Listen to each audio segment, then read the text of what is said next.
안녕하세요. 창직 리포트 직업의 발견 임지연입니다. 고용시장을 바라볼 때 창직이 답이다 이런 얘기를 하는데요. 어떻게 첫 발을 내디뎌야 될지 고민이 되신다면 저희와 함께 해보시죠. 자, 오늘의 창직 시장은 어떤 시장일까요? 지금 바로 만나봅니다. 창직 리포트 직업의 발견. 오늘의 게스트를 소개합니다. 온전한 소통을 위해 그림으로 표현하고 다양한 콘텐츠로 무장했다.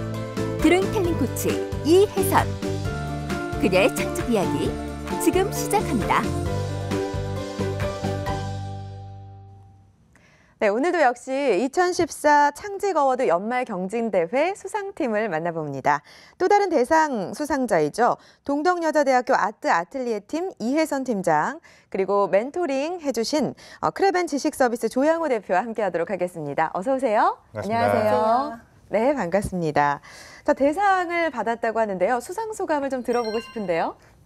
네, 처음 학교 생활하면서 처음 받은 상이라 굉장히 네. 뿌듯했어요. 예. 그래서 아무래도 순수계열 학생이기 때문에 취업이 굉장히 힘든데 주위에서 뭐 할 거냐, 뭐 먹고 살 거냐 이런 말 굉장히 많이 들었는데 이 기회를 통해서 좀 안심을 드릴 수 있게 돼서 주변 사람들한테 그런 게 가장 뿌듯했던 것 같아요. 아, 그래요.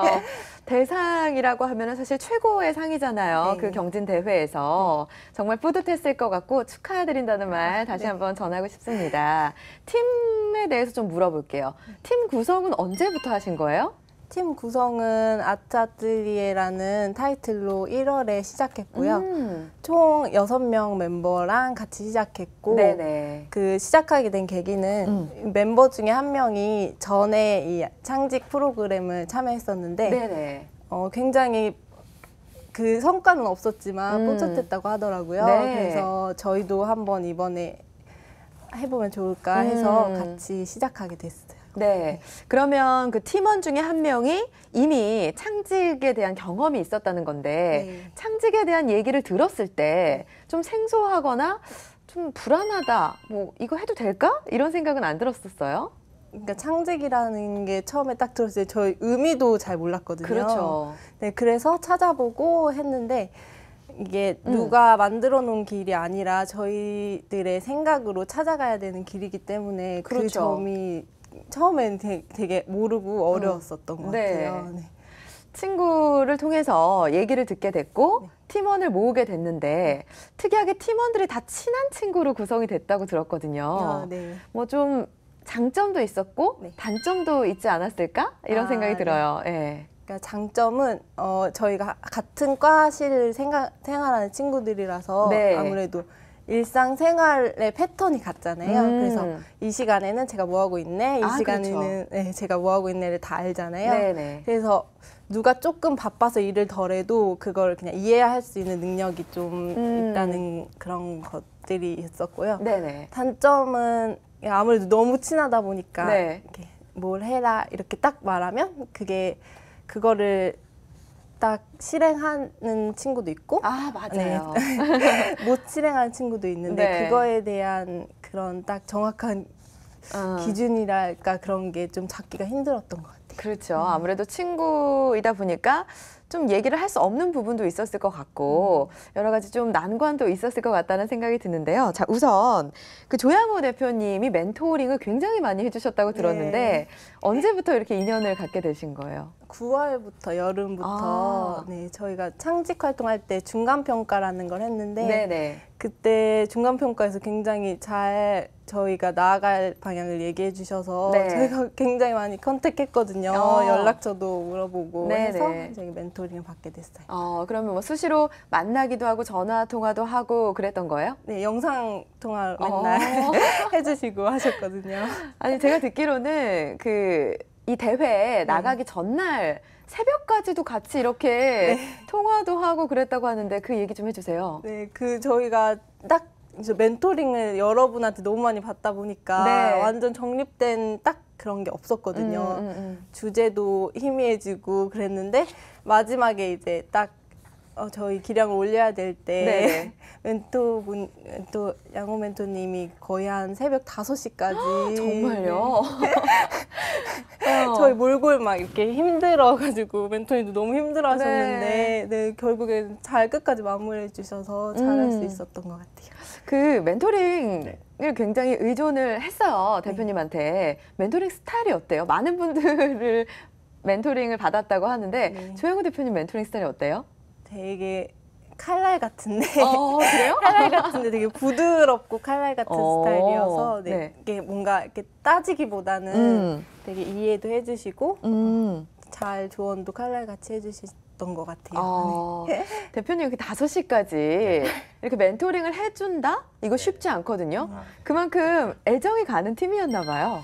뭐 그동안 수많은 팀들을 이렇게 멘토링을 해봤지만 일단 자기 열정을 가지고 있는 팀들일 경우에는 그 열정 때문에 이제 같이 따라가는 경우가 굉장히 많은 것 같아요. 이제 이 팀들 같은 경우에는 이제 마지막 때까지 이제 자기들이 이제 정리가 잘 안 됐거나 이제 고민하는 부분들이 있는데 그런 부분에 대해서 이제 과감없이 이제 계속 연락해주고 그다음에 물어보고 이제 뭐 또 이제 마지막 이제 발표 전날까지도 본인들이 스스로 고민하고 있는 부분들, 즉 이제 창직의 자기네들 방향은 설정이 돼 있지만 이제 그런 것들을 어떻게 설명을 해야 될지 이제 모르는 부분들이 있어서 이제 그런 것들을 조금 정리해 주는 과정이 있었고 또 한 가지는 이제 학생들이 이제 고집들이 있습니다.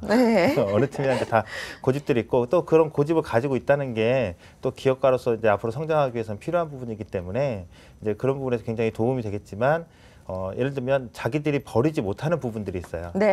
그런 대부분의 경우에는 이제 그런 부분들이 자기들이 어떤 하나에 꽂혀 있는 단어라든지 어떤 느낌이라든지 이런 것들이 있는데 이제 사실은 이제 그런 부분들을 조금 더 이 창직의 방향, 그러니까 자기 가까운 지금 당장 상을 타는 게 아니라 먼 미래를 봤을 때 어디까지 바라봐야 되는지 설명하는 데 조금 시간이 많이 들었던 것 같습니다. 그렇군요. 어쨌든 이렇게 멘토링을 해줬는데 대상까지 받았으니까. 네, 저도 좋습니다. 그러니까 뿌듯하시고 성공하셨네요. 여러 가지 면에서. 친한 친구랑 팀원을 꾸렸잖아요. 좀 갈등이 있었을 것 같아요. 팀이 해체될 뻔한 어떤 위기도 있었다고요? 그게 너무 친하다 보니까 또 일을 얼만큼 했네 그 일이 너무 많아서 또 이제 수익 배분하는데도 거기까지 끼쳤던 것 같아요. 근데 제일 안 맞았던 거는 이제 한 분은 너무 독불장군 같은 스타일이고 한 사람은 또 너무 듣고 수용하지만 이제 마음에 담아두는 스타일이고 그러면 좀 힘들죠. 그런 스타일이 너무 각자 개성이 회악하다 보니까 개성도 독특하고 그래서 그 조율을 맞추는 게 가장 힘들었고 거기서 이제 갈등이 생겨난 것 같아요. 그러면 자, 어쩔 수 없는 것 같아요. 그런 갈등들은. 그거를 해소하기 위해서 어떤 노력을 했어요?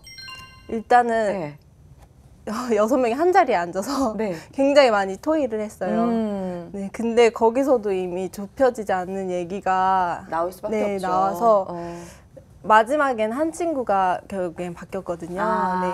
그랬군요. 근데 그 해결하지 못하는 거는 정말 큰 아직까지 숙제로 남아 있는 것 같아요. 맞습니다. 너무 힘들어가지고 그땐. 그렇죠. 참 이렇게 힘들었을 것 같고 문제가 좀 있었던 것 같은데 대표님 그 친분에 의지한 팀이잖아요. 이런 팀 같은 경우에 문제가 있을 수 있죠. 그동안 많은 사례들을 보면 같은 과이거나 아니면 선후배 관계일 경우에 이제 위에서 이제 한두 명의 아이디어, 그다음에 한두 명이 이제 서로 간의 의욕만 가지고서 나머지 팀원들을 끌어들이는 경우이기 때문에 실제 진행하면서 자기들이 충분하게 어떠한 이익이라든지 그다음에 목표하는 바들이 같이 설정이 되지 않으면 문제가 생기기 마련입니다. 회사도 마찬가지죠. 뭐 자식 회사의 구성원으로 있긴 하지만 대표자의 그 목표, 그다음에 비전 이런 것과 자기들이 맞지 않다라고 한다면 그 회사에서 더 이상 일을 할 수가 없죠. 그래서 팀원들 간에 공동적인 목표를 찾는 게 굉장히 중요한데 대부분의 경우에 그 과정을 거치지 않고 아이디어를 어떻게 할까만 고민하다 보니까 이제 그런 문제가 생기는 거죠. 그래서 이제 우리 이혜선 대표님 같은 이제 팀 같은 경우에는 이렇게 했었으면 어떨까 싶어요. 우리가 이제 보통 이런 얘기 많이 하잖아요. 그 미용사가 자기 머리 스스로 못 깎듯이 이 팀들도 자기들이 스스로 가지고 있는 솔루션이 있는데 그거를 활용할지를 생각하지 못하지 않았나라는 생각이 지금 듭니다. 예를 들면 친구들끼리 그렇게 안에서 토의를 할 때 서로 간에 그림을 그려서 그림으로 표현을 하면서 설명을 했다고 한다면 서로 간의 이야기가 조금 더 쉽지 않았을까 뭐 이런 생각을 지금 갑자기 또 한번 해보게 되네요. 저도 이렇게 박수를 딱 쳤는데 사실 다른 사람들에게는 그림으로 소통하게 도와주면서 정작 본인 본인들은 그걸 못했네요. 좀 아쉽다는 생각이 들고 네. 만약에 또 다른 갈등이 있을 때 한번 네. 시도를 해보면 어떨까 싶어요. 네, 좋은 것 같아요. 네. 그리고 아무래도 좀 리더로서 그런 역할을 수행하려면 본인의 마인드도 좀 가다듬을 필요도 있지 않을까라는 생각이 또 얼핏 들었습니다. 대표님, 아무래도 같은 과고 친한 친구이다 보니까 장점도 있지만 단점도 있었고요. 만약에 또 다른 과의 구성원들이 팀이 되는 경우도 많잖아요. 네네. 이런 팀 같은 경우는 더 어렵지 않을까? 이런 생각도 들거든요. 일반적으로 다른 때 학생들이 참가할 경우에는 네.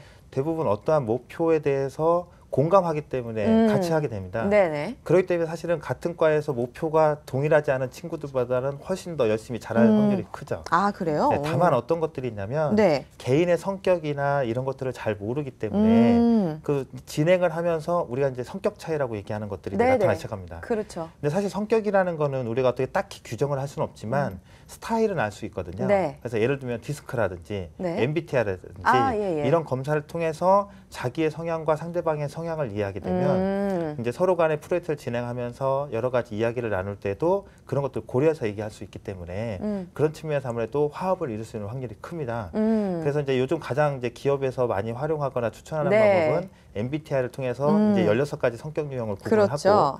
그 16가지 성격 유형상에서 서로 간에 어떻게 조화를 이루어야 될지, 네. 어떠한 강점들을 서로 돌봐줘야 될지, 이제 이런 것들을 이제 찾아서 구성하게 된다면 팀을 잘 꾸려서 프로젝트를 성공적으로 이끌어내는 데 도움이 될 거라 생각이 됩니다. 네. 완전 기업이라고 생각을 해야겠네요. 기업에서 하는 어떤 성격 유형 검사라든지 이런 걸 통해서 또 해결책들을 찾아 나갈 수 있다라는 말씀을 해주셨어요. 네. 좋습니다. 지금 이제 대상을 받으셨고 네. 앞으로 계속 활동을 해 나갈 예정이죠? 네, 계속 활동해 나갈 예정이에요. 예. 네. 자, 그러면 팀원이 총 6명인데 6명 다 쭉 같이 가나요? 어떻게 되나요? 일단 저는 이제 4학년 이제 내일 졸업식을 해서 네. 저는 이제 백수여서 저는 이 활동을 계속 아트 아틀리에라는 직업을 할 예정이고 나머지 멤버들은 아직 이제 4학년이 돼요. 네. 그래서 이제 나머지 멤버들은 작가 활동의 길과 뭐 아트 아틀리에 길을 병행할 수도 있고 네. 뭐 선생님이 되는 친구들도 있고 해서 나머지 친구들을 일단 병행하면서 학교 생활과 같이 할 예정이에요. 네, 그렇군요. 자, 아틀리에라고 저희가 소개를 해드렸는데 시청자분들은 조금 감이 안 올 것 같거든요. 네. 이게 어떤 팀인지 좀 한마디로 표현을 한다면 어떻게 할 수 있을까요? 그림으로 이야기하는 공간이라고 표현하면 가장 좋을 것 같아요. 그림으로 이야기하는 공간. 네. 좀 제대로 그려지지는 않아요. 네. 사실 저는 그냥 미술학원? 이런 거 생각나는데 네. 미술학원이랑 좀 다르죠? 네. 어떻게 달라요? 저희는 미술학원하고 차별성은 소통이라는 거에 차별성을 뒀거든요. 네. 뭐 여름에 사람들과 뭐 스케치 여행을 간다든가 가을 운동회를 열어서 사람들과 좀 더 끈끈한 네트워크를 할 수 있게 네. 온라인 말고 오프라인 활동이 주를 이룬 활동을 하고 있거든요. 네네. 그래서 약간 사람들한테 향수를 일으키는 그런 활동도 하고 있고 네. 네, 그림으로 일단 자기의 하고 싶은 이야기들을 하도록 하는 커뮤니티. 그러니까 소통을 굉장히 중시한다는 걸 알 수가 있었어요. 네. 소통을 하면서 그림의 매개체가 되는 그런 활동인 것 같은데 네. 대표님이 멘토링을 계속 해주셨잖아요. 이 아트 아틀리에를 바라보는 어떤 팀이다라는 그 대표님만의 시각도 있을 것 같거든요. 네네. 예. 일단 첫 번째는 순수 미술을 하는 친구들이 뭔가 자기들만의 직업을 만들 수 있는 쪽으로 해봤다는 것에 가장 큰 의미가 있고요. 네. 다만 지금 현재 지금 하려고 하는 일들이 네. 미술학원 선생님, 네, 그 다음에 조금 더 전문적으로 얘기한다면 뭐 심리미술 상담가, 네. 미술심리 상담가 이제 이런 분들하고 크게 차이를 느끼지 못하실 수가 있어요. 근데 이제 아트 아틀리에라는 거는 정확한 의미로 이제 제가 설명을 한다면 아트 아틀리에는 그림으로 이야기하는 공간적 개념이라는 거죠. 그렇죠. 그러니까 어떻게 본다면 아트 아틀리에는 이제 이 팀의 브랜드가 될 수도 있을 것 같습니다. 네네. 네, 그래서 아트 아틀리에라는 공간 뭐 프랜차이즈가 될지 뭐 어떻게 될지 모르겠지만 그러한 공간이 있고 그러한 공간에서 활동하시는 분이 이제 이 팀이 이제 발표했었던 드로우텔링 코치, 즉 그림으로 어떠한 자기가 하고 싶은 이야기들을 할 수 있도록 도와주는 사람들이라는 거죠. 네네. 네, 그래서 그 공간과 코치가 한 곳에 있음으로써 사람들이 지금 현재 소통하는 방식들을 조금 더 개선할 수 있도록 다른 방향으로 조금 더 쉽게 이해하기 쉽도록 네. 직관적으로 소통할 수 있도록 도와주는 역할을 하는 사람이 아닌가 좀 이제 이렇게 생각이 되고요. 네네. 네, 이 팀이 이제 지금 하고 있는 것들, 그러니까 소통, 뭐 네트워크 뭐 이런 게 이제 주요 키워드인데 이 안에서 정말 본인 어떤 것들을 핵심으로 둬야 될지는 조금 더 고민해봐야 될 것 같습니다. 아, 그래요. 조금 더 고민이 필요하다라는 얘기를 해주셨는데 제가 봤을 때는 그 말씀을 들으면서 느꼈는데 심리 하는 분들 있잖아요. 네. 미술 심리치료사 네. 이런 분들과는 어떻게 다르다고 생각하는지 좀 궁금해졌어요. 아무래도 심리치료라는 거는 치료라는 단어가 들어가 있잖아요. 네. 그래서 사람들이 좀 거부감이 들고 아무래도 병원이라는 생각에 사로잡혀 있으니까 저희 아트 아틀리에는 사람들과 소통과 마음을 표현할 수 있는 그런 장을 만들어서 표현을 할 수 있다는 게 좀 많이 다른 것 같아요. 그런 어떤 네트워크를 활용해서 네. 서로 표현하고 공감하고 할 수 있는 활동을 하고 있어요. 네. 그렇게 하기 위해서 여러 가지 이벤트도 네. 진행을 한다고 들었는데 네. 어떤 이벤트들 해요?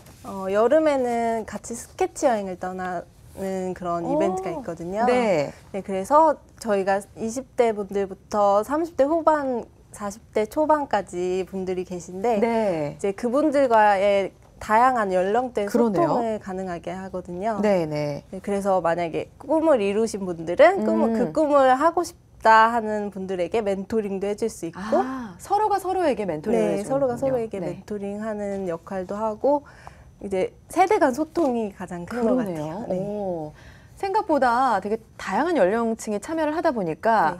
그 끈끈하고 나눌 수 있는 얘기도 굉장히 다양해질 거란 생각이 들어요. 네.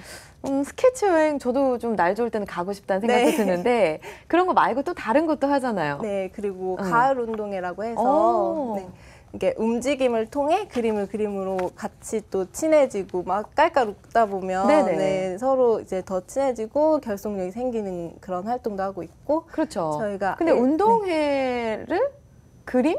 어떤 식으로 연관되는지 잘 상상이 안 돼요. 그 운동 몸의 크로키라고 해서 네. 이렇게 한 사람이 이렇게 웃긴 포즈를 지으면 그거를 이제 운동하는 포즈를 지으면 그거를 이제 한 분이 같이 그대로 그리는 거예요. 재밌겠다. 네. 예. 그렇게 해서 이제 상도 주고 그래요? 네. 이벤트도 하고 상도 주고 네. 잘 그린 사람한테 상도 주고. 그것도 괜찮네요. 또 다른 이벤트도 있어요? 네. 그다음에 이게 나도 한번 현대 작가 되어 보기라는 주제로 한 1년에 4번 정도 전시를 하고 있거든요. 네. 근데 그 인생의 버킷리스트 중 하나가 나만의 전시였다는 맞아요. 분들도 굉장히 많으셨거든요. 네. 예. 네. 그래서 그 꿈을 실현시켜 드리기 위해서 했던 이벤트였고요. 네. 그리고 네. 그 오픈 강의도 많이 진행하고 있고. 오픈 강의는 뭐예요? 오픈 강의는 이제 일반인들에게 열린 강의로 하는 거고 이제 장소는 대관에서 이제 일반인들 분에게 오픈해서 같이 그림 그리기 수업하는. 이제 맛보기 같은 걸 할 수가 있겠네요. 네, 이제 맛보기를 하고 이제 네. 마음에 들면 저희 아트 아틀리에 오셔서 같이 수업하고 하시는 그런 활동들을 하고 있어요. 네네. 이게 다양한 이벤트라든지 활동을 통해서 사람들이 모이다 보니까 정말 서로가 다 좋아가지고 또 만나고 싶고 막 그런 긍정적인 시너지가 많이 일어날 것 같아요. 네. 근데 학생이잖아요. 네. 이런 이벤트를 준비하려면 네. 자금을 조달하는 거? 비용을 마련하는 게 좀 쉽지 않았을 것 같다는 생각이 들거든요. 네.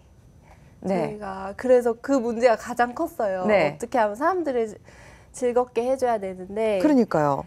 일단 학생인 회원들이 반 정도 있어요. 그래서 막 MT 같은 거는 경비가 많이 드니까 굉장히 힘들다고 죄송해요 돈이 없어서 못 갈 것 같아요 이런 멤버들도 있었거든요. 네네. 이제 그런 경우는 저희가 일을 해라 아트 아틀리에에 도움되는 일을 해라 그리고 경비를 깎아주겠다 이런 경우도 있었고 네. 서울시에서 지원받는 지원금이랑 이제 거기서 모자란 건 개인당 경비로 충당해서 걷어서 이제 같이 쓰게 됐어요. 네. 대표님, 이 팀 같은 경우에는 이벤트를 많이 진행을 하고 있어요. 네. 그래서 온라인과 오프라인을 연결하면서 네. 좀 끈끈한 유대 관계를 맺어가고 있는데 글쎄요. 좀 좋은 점도 있지만 또 부작용도 생길 수 있을 것 같기도 하고 네. 여러 가지 생각이 많이 드는데 좀 잘 활용할 수 있는 그런 방안 같은 거 있을까요? 물론 이건 이제 아이디어의 문제일 수 있는데요. 네. 일단 저희가 생각할 때 지금 현재 추세가 그러니까 온라인상에서의 추세가 네. 이미지에 집중하고 있다는 거에 대해서 우리가 좀 생각할 필요가 있을 것 같습니다. 맞아요. 네. 올해 발표된 이제 여러 가지 트렌드 연구 자료 중에서도 이제 이미지 라이징해서 이제 이미지가 상승 효과를 내고 있는 네. 그러한 것들을 얘기를 하고 있고요. 예. 실제 우리가 잘 알고 있는 뭐 인스타그램이라든지 그렇죠. 이런 것들을 통해서 네. 이미 사람들은 이미지로 소통을 하고 있다는 거죠. 네, 맞아요. 페이스북에서도 사실 학생들이나 사용자들이 반응하는 경우를 보더라도 이미지와 글이 같이 올라갔을 경우에 좋아요를 하는 클릭수가 훨씬 더 많다라는 통계치가 이미 있습니다. 네. 이제 그런 측면에서 봤을 때 지금 현재 이벤트 정도로만 활용하는 것이 아니라 그 활용하는 이벤트를 통해서 온라인과의 어떻게 접점을 만들어 나갈 것인가 이제 이런 고민을 좀 하는 게 필요할 것 같습니다. 네, 그래서 단순히 그림을 그리고 끝나는 게 아니라 네. 그 그림을 통해서 자기가 얘기하고 싶은 것들을 얘기할 수 있도록 해주는 거죠. 그렇죠. 네, 뭐 조금 더 나간다고 한다면 네. 이제 사회적으로 자기들이 여러 가지 풀고 싶은 게 있는데 네. 그런 게 풀지를 못했기 때문에 지금 현재 많은 폭력 사건이라든지 이런 것들이 나타나게 된다는 거죠. 네네. 그렇다 한다면 자기가 표현할 수 있는 것들을 사회적으로 표현할 수 있는 것들을 그림으로 이제 소통, 그러니까 욕구를 해소할 수 있게 해주고 그런 걸 통해서 그다음에 그림을 업로드를 하고 자기에 대한 생각들을 같이 올리게 한다면 이제 그런 측면에서 전체적인 사회적인 문제도 많이 감소될 수 있을 가능성이 있을 것 같고요. 그다음에 지금 현재 그래서 이벤트에서만 그치는 게 아니라 네. 그 이벤트와 온라인 사이의 접점에서의 확장된 이벤트를 조금 고민을 한다면 훨씬 더 지금 현재 하고 있는 아트리에라는 공간, 그렇죠. 그다음에 드로우텔링이라는 코치라는 이 새로운 직업 네, 이런 것들에서 좀 더 발전적인 기회들을 만들어 나갈 수 있을 거라는 생각이 듭니다. 네, 확실히 멘토님이라 더 다른 것 같아요. 그 애정도가 있어서 그런지 정말 정확하게 찝어서 얘기를 해주신 것 같은데 온라인을 통해서 홍보하고 알리고 오프라인의 모임을 가졌지만 또다시 온라인을 통해서 끈끈해지고 소통할 수 있는 기회를 만들어갈 수도 있다라는 말씀이셨던 것 같아요. 자, 서울시를 통해서 이제 지원을 받기도 하고 여러 가지를 활용을 많이 하셨는데 지원 신청하면서 좀 힘들다, 정말 까다롭다 이런 얘기들 많이 하거든요. 네. 어땠어요, 팀장님은? 일단은 지원 금액이 너무 적어가지고 네. 일단 저희가 매일 만나면 일단 밥값도 굉장히 밥값만 그렇죠. 해도 굉장한데 맞아요. 지원 금액이 적어서 네네. 굉장히 그 부분에 또 다른 지원을 찾게 되고 그렇죠. 이랬던 것 같아요. 네네. 그리고 아무래도 IT 쪽이 아니라 문화예술 쪽이라서 그 지원이 더 없었던 것도 있고 네 그런 문제가 있었던 것 같아요. 참 안타까웠겠어요. 뭐 IT 쪽이 아니니까 문화예술 쪽이다 보니까 좀 여러 가지 한계를 많이 느끼신 것 같은데 대표님 그 문화예술은 지원받을 수 있는 경우의 수 자체가 적은 건데 네. 이걸 좀 어떻게 해야 될까요? 경우의 수가 적다는 거는 이제 물론 이제 이혜선 팀장님 입장에서는 이제 그렇게 느끼실 수도 있겠지만 네네. 저희가 볼 때는 지금 하려고 하는 일에 대한 범위의 한계 때문에 그런 지원 조건들을 맞출 수 있는 역량이 모자라지 않았나 이런 생각이 좀 들고요. 네. 그래서 좀 더 확장된 생각이 필요하다는 거죠. 네네. 지금 현재 모여서 이벤트하고 교육하고 그다음에 그림을 그리고 이제 이런 정도로는 남들이 볼 때도 지원해 줄 수 있을 만한 혁신적인 그 생각이라든지 아이디어가 없다는 거죠. 네네. 그렇기 때문에 온라인과 어떻게 접점을 만들어 나갈지는 그런 게 필요하고요. 지금 이제 추천해 줄 수 있을 만한 거는 이제 CKL, 그 한국 컨텐츠 진흥원에서 하고 있는 컨텐츠 코리아 랩이라는 사업이 있습니다. 네. 이게 지금 전국 지역에서 이제 그 공간을 아예 만들어 놓고 그 공간 안에서 새로운 아이템들, 창조적인 아이템들을 만들어내고 사업화하는 쪽까지 연계해서 가고 있습니다. 네네. 이제 올해 아마 이제 그 시도를 할 걸로 알고 있는데 이제 창업을 할 수 있도록 그러니까 사업을 자기가 하고자 하는 일에 대해서 그렇죠. 실제 구현을 할 수 있도록 지원하는 사업을 해서 기존에 지금 현재 나오고 있는 기술, 즉 VR, 그다음에 가상현실 이제 이런 것들. 그다음에 각종 기기들 있잖아요. 뭐 기어 S라든지 그다음에 구글 글래스라든지 이런 것들과 조합을 해서 컨텐츠를 같이 입혀서 상품화할 수 있는 서비스 창업을 지금 현재 지원을 할 예정으로 알고 있습니다. 그래요? 네, 그렇기 때문에 우리가 없다기보다는 본인들의 가진 강점과 어떤 것들을 또다시 결합할 수 있을까 이걸 고민하는 게 필요하다고 생각이 들고요. 네. 특히 IT에서만 지원이 집중돼 있다 이렇게 생각할 필요가 없다는 거죠. 중요한 건 본인들이 가지고 있는 컨텐츠가 핵심이라고 본다면 네. IT는 접붙이면 되는 거죠. 아, 그렇죠. 네. 예, 예. 그래서 거기에 관련된 인력들을 좀 더 끌어들인다든지 중요한 건 본인들의 아이디어들을 IT와 접목할 때 어떻게 만들 수 있을까 이렇게 고민하는 게 조금 더 필요하다는 생각이 듭니다. 네, 사실 정말 중요한 건 컨텐츠거든요. 네. 컨텐츠를 어떻게 활용하는지는 또 IT를 활용하면 되는 거니까요. 네네, 예, 좋습니다. 자, 그럼 이렇게 그런 어떤 컨텐츠를 정립하게 된 시기라고 해야 될까요? 1월부터 준비를 했다고 했는데 이런 본격적인 그 구체화된 거 그런 시기는 언제쯤인가요? 일단 멘토분들 여러 분 만나서 여름부터 네, 여름부터 멘토링 진행하면서 계속 수정 작업을 거쳤는데 네네. 아무래도 정확한 답이 있는 이런 일이 아니라서 저희도 그렇죠. 계속 바뀌었어요. 수정 네. 작업하고 수정 작업해서 딱 결정이 된 거는 거의 마지막 발표 때, 최종 발표 때였던 것 같아요. 와. 네. 그렇죠. 사실은 친구들끼리 하고 멘토링을 받아야죠. 뭐 멘토의 도움 없이는 굉장히 어려웠을 것 같은데 진짜 발표 직전까지 수정을 했다고 하니까 대단하다는 생각이 들고 그만큼 또 멘토들을 찾아뵈면서 여러 가지 수정 작업을 거쳤다는 거. 대표님 이거 칭찬할 만한 거 아닌가요? 그동안의 이제 사례들로 보면 네. 칭찬할 만합니다. 왜냐하면 학생들이 사실은 제가 아까도 얘기했지만 고집이 있는 건 굉장히 중요해요. 근데 그 고집을 끝까지 강조하다 보면 가야 될 방향으로 못 가는 경우가 굉장히 많다는 거죠. 네. 멘토분들이 뛰어난 건 아닙니다. 이 세상에 모든 걸 다 알고 있는 건 아니지만 예. 멘토분들이 지금 현재 활동하는 학생들보다는 지식이 훨씬 더 많은 건 사실입니다. 또한 지식의 저점도 많이 가지고 있는 거죠. 네. 이제 그 안에서 어떻게 했으면 좋을지 그럼요. 최선을 알려주는 거기 때문에 네. 이제 물론 선택의 몫은 학생들이긴 합니다. 예. 그래서 그러한 것들을 잘 듣고 본인들이 적용할 수 있는 요소에 적극적으로 적용했다는 점에서는 굉장히 칭찬할 만합니다. 네, 칭찬 받으셨네요. 감사합니다. 그 시행착오를 많이 겪었을 것 같은데 어떤 게 제일 어려웠어요?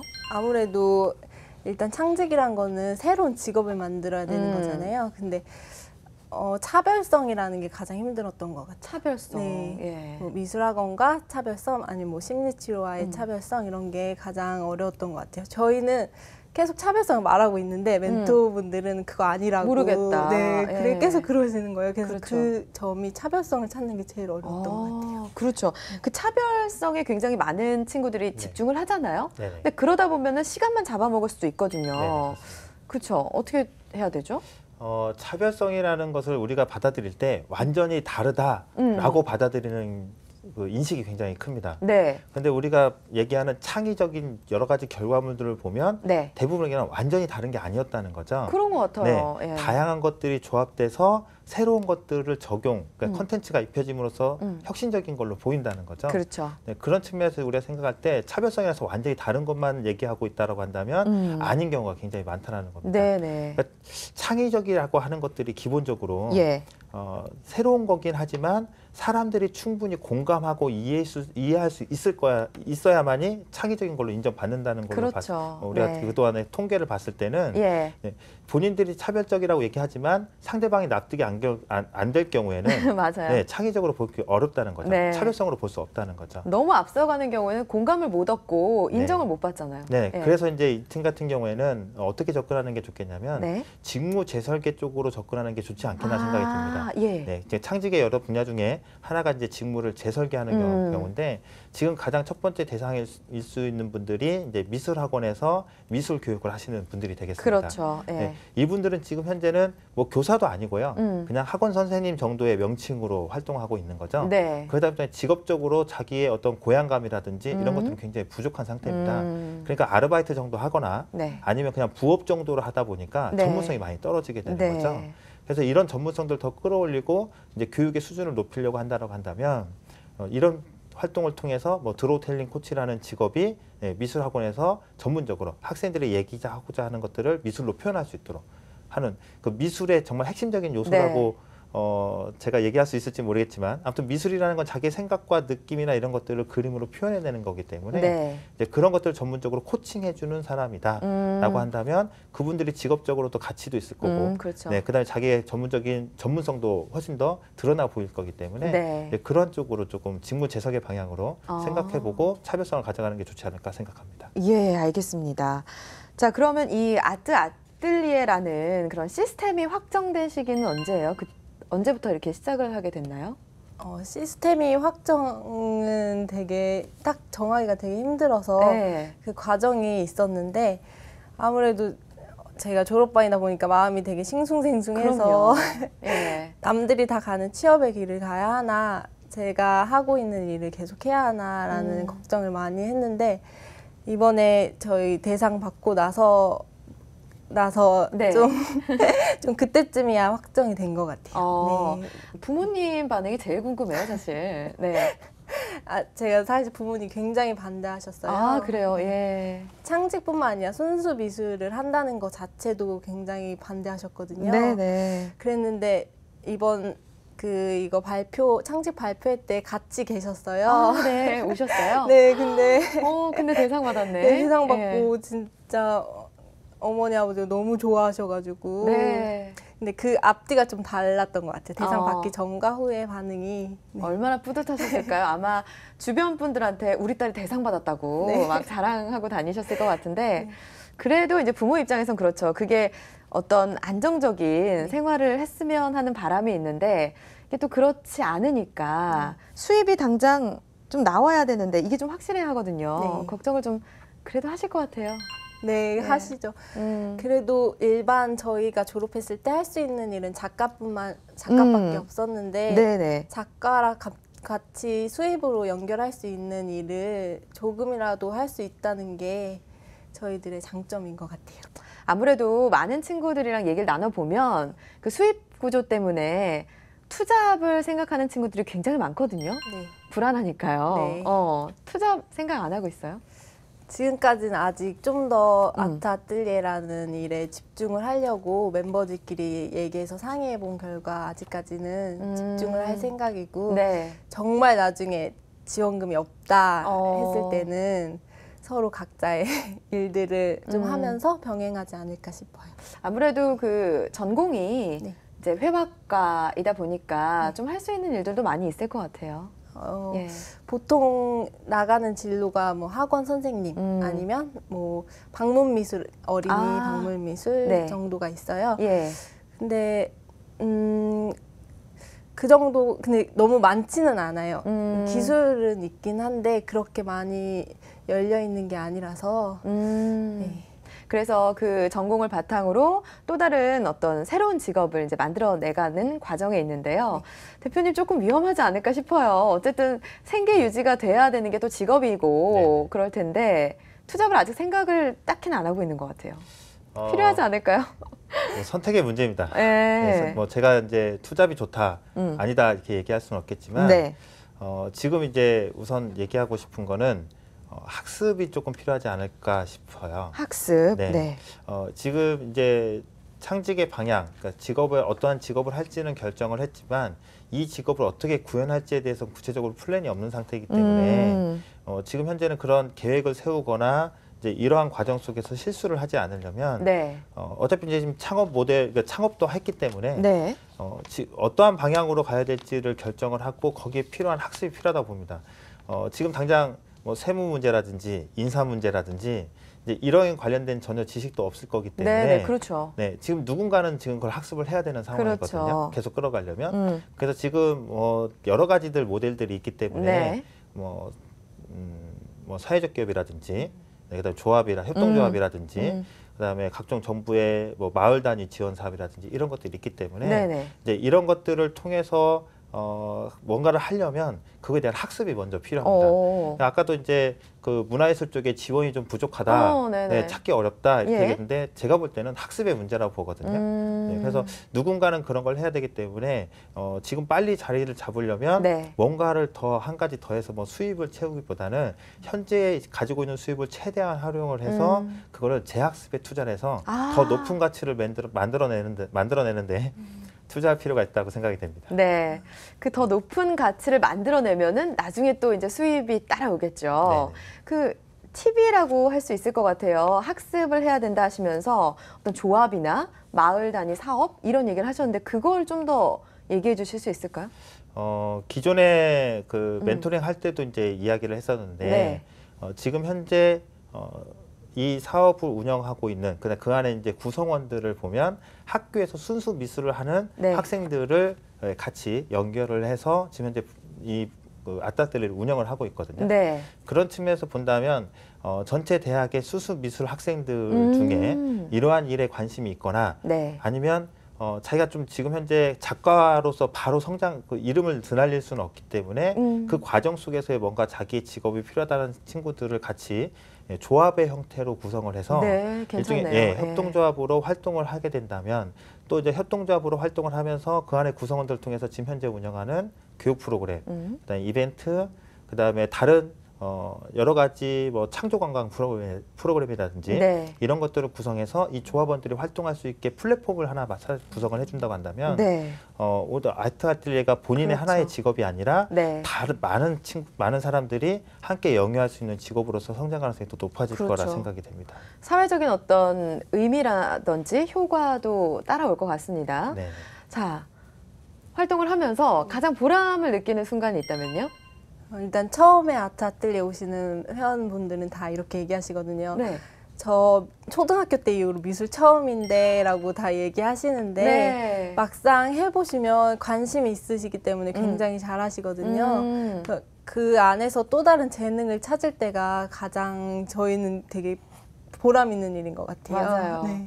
회원들이 연령층이 다양하다고 하셨잖아요. 그러다 보니까 본인도 받는 에너지나 기운들이 많을 것 같아요. 네. 맨날 이렇게 또래 친구들만 어울렸었잖아요. 근데 다양한 연령층 함께 하다 보니까 본인도 굉장히 좋을 것 같은데요.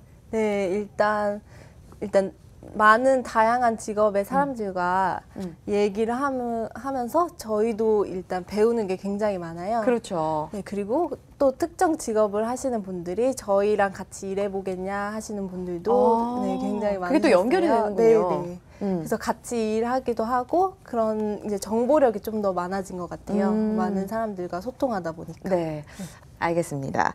자, 앞으로 이렇게 사람들 간의 교류가 더 중시되는 사회가 될 거라고 생각이 들어요. 저도 사실 너무 활동 반경이 좁아진다는 생각이 들 때가 많거든요.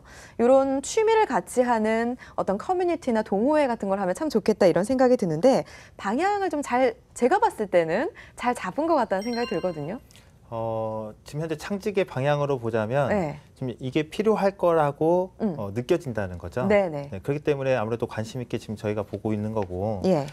다만 우리가 교류, 소통 이런 문제 있을 때 조금 생각해 봐야 될 게 네. 우리가 이제 소통이라는 거에 대해서 기본적으로 양방향이라고 얘기합니다. 양방향 그렇죠. 커뮤니케이션. 예, 이제 그게 이렇게 소통 아닌가요? 네, 그렇죠. 예. 그런데 우리가 소통이라는 걸 보면 사실은 일방적으로 전달하는 경우가 많습니다. 네.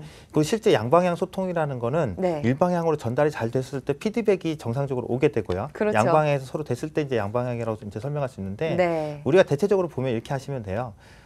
외국 같은 경우에는 좀 이런 문화가 있는 것 같아요.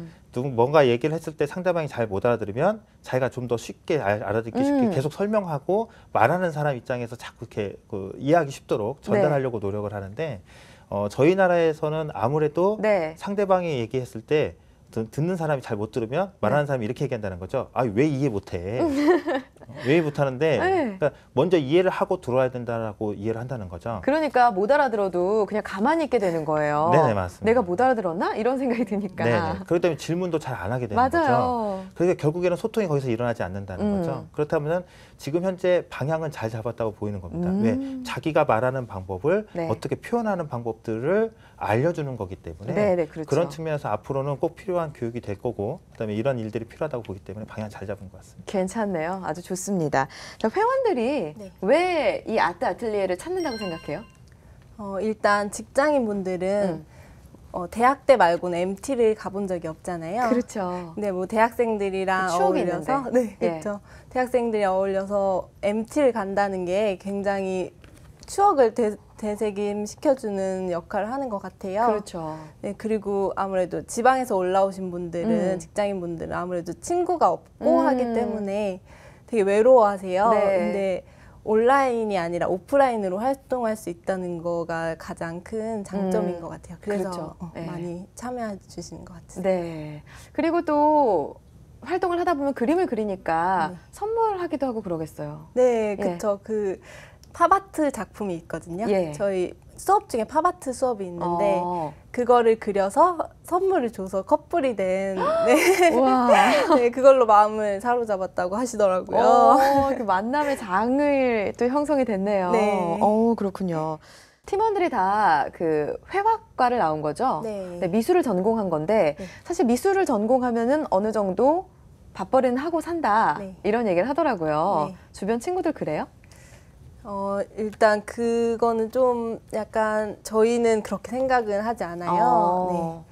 네. 일단 페이가 굉장히 적고 미술을 할 수 있는 일은 그래서 할 수 있는 일이라고는 뭐 학원 선생님, 뭐 어린이집 교사 이런 거가 있는데 페이가 굉장히 적고 힘들기 때문에 저희는 그렇게 생각하지 열린 게 많지는 않다고 생각해요. 네. 그래서 이런 것도 찾고 하는 것 같아요. 그렇죠. 그래서 이렇게 창직에 도전을 하셨는데 사실 어떻게 보면 미술 그 시장이라는 게 전공자들이 포화 상태라고 보이거든요.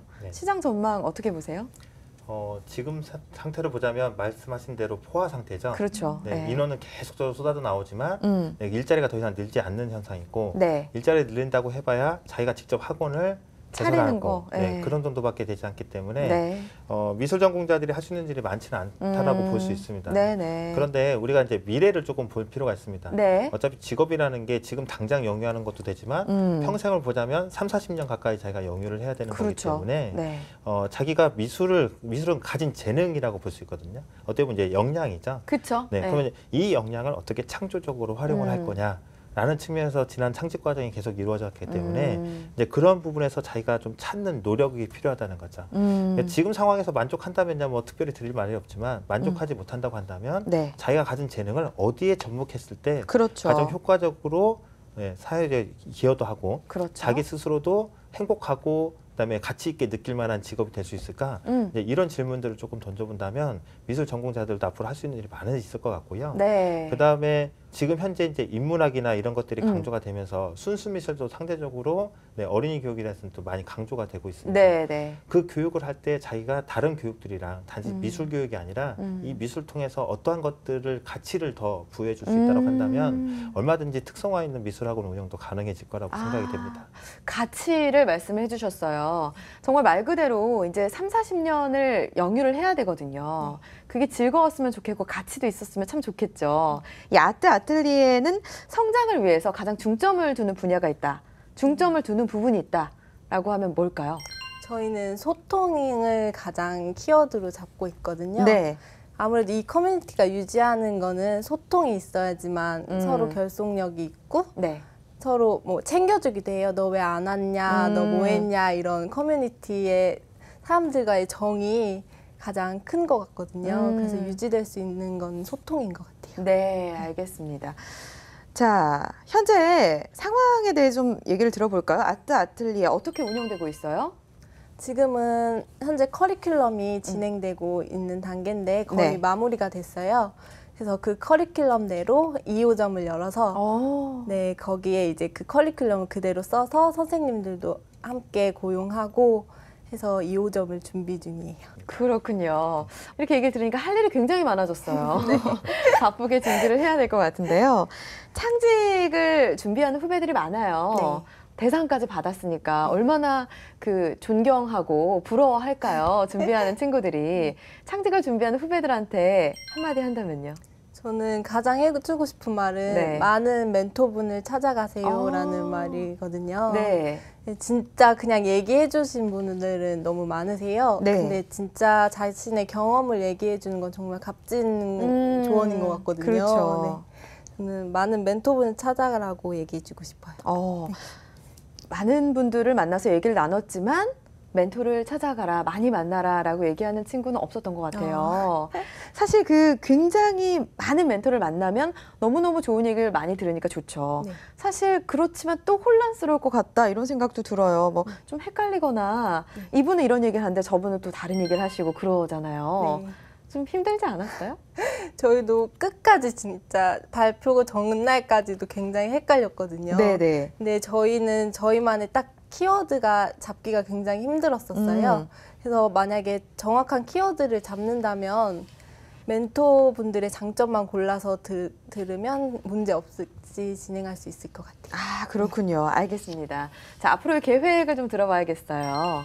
앞으로의 계획은 지금 2호점 준비 중인 상황이고요. 네. 커리큘럼을 좀 더 단단하게 하고 많은 분들이 아트 아틀리에라는 것을 경험할 수 있게 그런 장을 좀 더 많이 열 예정이에요.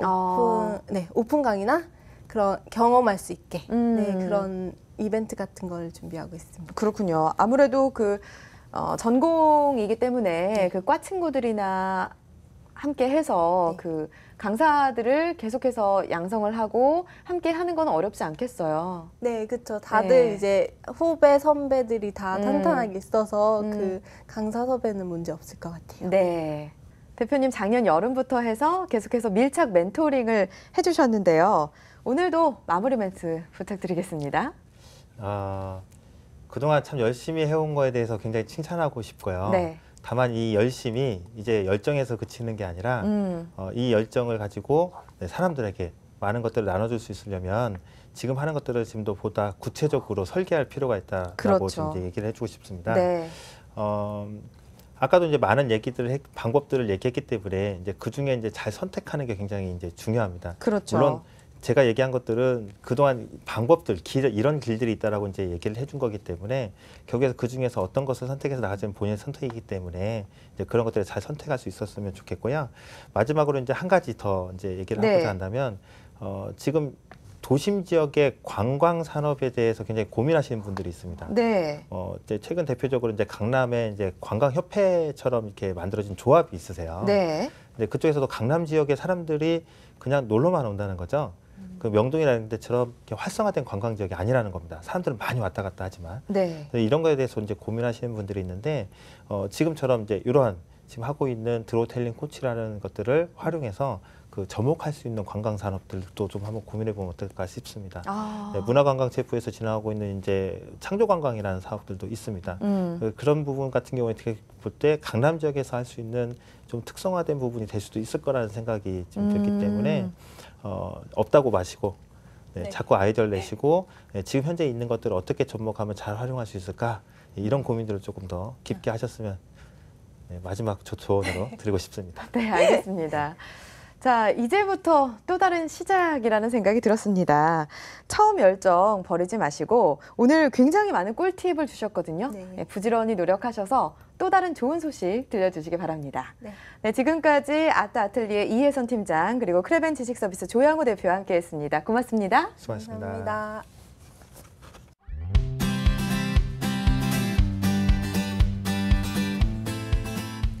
안녕하십니까. 꿈의실현 대표 백계랑입니다. 이번 시간에는요, 우리가 이 창직에 대해서 진행을 할 때 과연 이 창직을 잘하려면 어떤 것들이 필요할까? 창직의 핵심 요인, 요소 이런 것들을 한번 살펴보고자 합니다. 이번 시간에는 제가 7개의 C로 시작하는 영어 단어로 이 창직 요인을 한번 살펴보려고 하는데요. 뭐든지 이 구성 요소가 탄탄해야지 좋은 결과가 나오지 않겠습니까? 그런 점에서는 이 첫 번째 C는요, 우리가 창직, 새로운 것을 만들지 않습니까? 그런 점에서는 이 크리에이티브에 대해서 얘기를 할 수 있을 것 같아요. 자, 여러분 크리에이티브 그러면 어떤 생각이 떠오르세요? 뭔가 새로운 거, 멋진 거, 이런 것들 떠오르시죠? 창직은 기본적으로 기존의 것과 다른 새로운 개념들을 내포를 하고 있습니다. 그런 점에서 볼 때 이 크리에이티브에 대한 이 개념이 약해지면 창직적으로서의 매력이 많이 떨어지는 게 좀 사실입니다. 기존에 있는 직업이라면 그냥 기존의 직업을 우리가 그냥 취하면 되잖아요. 그런 점에서 볼 때 이 창직을 좀 잘하시려면 기존의 어떤 직업이나 기존의 어떤 사업들을 크리에이티브한 관점으로 볼 수 있는 그런 어떤 새로운 관점 이런 것들이 좀 필요한 것 같아요. 그런 점에서 이 첫 번째 가장 핵심이자 출발선으로 이 크리에이티브를 얘기할 수 있을 것 같아요. 두 번째는 이제 컴퍼니가 되겠습니다. 아무래도 이 창직을 하다 보면요, 우린 기업의 역할을 부인할 수가 없습니다. 기업은 사실 이 사회를 움직이는 그 주체죠. 경제 주체입니다. 그런 점에서는 이 기업은 아무리 오래된 모델이 할지라도 막강한 힘을 갖고 있고 막강한 자원을 갖고 있습니다. 요즘 뭐 이런 얘기들도 많이 합니다. 그 기업 때문에 신규 기업들이 좀 뭐 비즈니스하기가 좀 힘들다 이런 얘기도 많이 하는데요. 이런 관점으로 한번 생각을 해보십시오. 그렇기 때문에 크리에이티브가 필요한 게 아닐까요? 우리가 만약 기존에 진입하기 쉬웠다면 여러분들 과연 새로운 생각을 하려고 노력을 하셨을까요? 우리는 아마 지금 내가 어떤 장벽이 없었다면 돌아갈 생각을 하지 않았을 겁니다. 혹은 그 장벽을 부술 생각을 하지 않겠죠. 그냥 쭉 갑니다. 그러면 변화라는 게 생기지 않죠. 그런 점에서는 현재 이 경제 시스템을 움직이고 있는 핵심 요인으로 어떤 컴퍼니 역할, 특히 이제 기업은요, 많은 제품을 생산하기도 하고 또 대량 구매할 수 있는 또 좋은 고객이 될 수가 있습니다. 그런 점에서 볼 때 이 컴퍼니라는 관점을 좀 여러분들이 생각을 하시면서 과연 내 아이템이 혹은 내가 알리는 창직이 이 창업적 관점이나 기업적 관점에서 어떻게 해석되거나 바라봐질 수 있을까를 한번 살펴보는 것도 여러분의 창직을 좀 긍정적으로 해석할 수 있는 좋은 방법이 아닐까 생각을 합니다. 세 번째로는요, 저는 캠퍼스라는 얘기를 하고 싶어요. 캠퍼스는 뭐 대학이라고 표현할 수가 있겠는데요. 뭐 저는 학교라는 개념으로 좀 얘기를 드리고자 합니다. 교육기관이라고 표현할 수가 있겠는데요. 뭐든 배워야 됩니다. 창직은요, 기본적으로 어느 날 뚝딱 그냥 놀이하다가 갑자기 나타나는 그런 것들이 아닙니다. 분명히 체계적인 교육과 깊은 지식을 우리가 습득을 할 때 창직을 할 수 있는 가능성이 생기거든요. 이 크리에이티브를 얘기할 때 이런 분들이 좀 많아요. 그냥 크리에이티브는 가만히 있다 생각하다 보면 나타나는 것이다. 생각보다 크리에이티브는요, 많은 지식과 학습을 한 사람들에게서 좀 쉽게 나타나는 경향이 있습니다. 크리에이티브는 기본적으로 남들이 보지 못하는 영역을 보는 건데요. 보지 못한다는 것은 지금까지 안 봤다는 관점에서 배우지 못했다는 점도 있거든요. 그런 점에서는 좋은 교육기관을 통해서 배운다는 측면에서 지금 우리나라의 여러 가지 창직적인 사례들을 잘 살펴보시면 대학의 역할이 예전에 비해서는 떨어졌다고 할지라도 대학의 역할이 아직까지는 간과될 수 있을 만큼 약해진 상태가 아닙니다. 그런 점에서는 뭐 대학으로 표현되는 캠퍼스 혹은 새로운 교육기관의 등장이 그런 점에서 이런 기업이라든가 이런 크리에이티브의 어떤 활동들을 좀 더 원활하게 만들어줄 수 있는 핵심 요인이 될 수가 있을 것 같습니다. 대학이 있다면 또 누가 있을까요? 당연히 전문가가 있겠죠. 근데 전문가인데 저는 멘토나 컨설턴트라는 얘기보다는요, 이 코치라는 개념을 좀 여러분께 말씀을 드리고 싶어요. 코치의 어떤 뭐 간단한 정의를 좀 드리자면 그 사람에 대해 답을 주기보다는 답을 찾도록 도와주는 좋은 자 정도가 되지 않나 생각을 합니다. 여러분 뭐 프로야구나 뭐 프로축구에 뭐 옆에 코치 있잖아요. 그 분야에 대해서 어느 정도 배운 분이지만 자기 방식으로 그 후배들을 가르치는 게 아니라 그 후배에게 맞도록 또 조언을 하는 거죠. 그 점에서는 한 분야의 전문가이기도 하면서 자신의 전문성을 상대방에게 어떻게 하면 잘 전수할까, 또 그걸 통해서 저 사람이 나를 뛰어넘도록 도와주는 사람이 코치가 아닌가 생각을 합니다. 그 점에서는 우린 지금까지 컨설턴트의 시대를 살아왔습니다. 즉 문제가 생기면 답을 바로 줄 수 있는 사람을 찾아왔는데요. 창직, 이 크리에이티브는 기본적으로 해석하기 좀 힘들어요. 그런 점에서는 크리에이티브를 인증한다. 참 어려운 얘기입니다. 그 점에서는 인정 정도가 되려면 그 분야에 많은 시간과 노력을 기울인 사람이어야 되는데 아니 나타난 적이 별로 없는데 기존의 어떤 전문가가 어떻게 생기겠습니까? 그런 점에서는 기존의 어떤 여러 가지 창직 사례를 바탕으로 조언을 해줄 수 있는 사람 정도가 적합하지 않나 생각하기 때문에 멘토나 컨설턴트보다는 저는 코치라는 개념이 창직의 핵심 요소 중에 하나가 될 수 있지 않나 생각을 합니다. 다섯 번째로는요, 이제 코스라고 표현하는데요. 뭐 조금 다르게 표현하면 컨텐츠라는 표현을 좀 쓸 수 있을 것 같아요. 당연히 이제 거기에 필요한 지식, 교육 프로그램 이런 것들이 있을 수 있지 않나 생각을 합니다. 여러분, 크리에이티브를 배울 수 있을까요? 뭐 100% 완벽하게 배운다는 말은 못하겠지만 그냥 무작정 크리에이티브를 노력하시는 것보다는 크리에이티브를 배울 수 있는 다양한 코스, 프로그램을 통해서 여러분들의 크리에이티브 지수를 높일 수 있는 가능성은 얼마든지 존재합니다.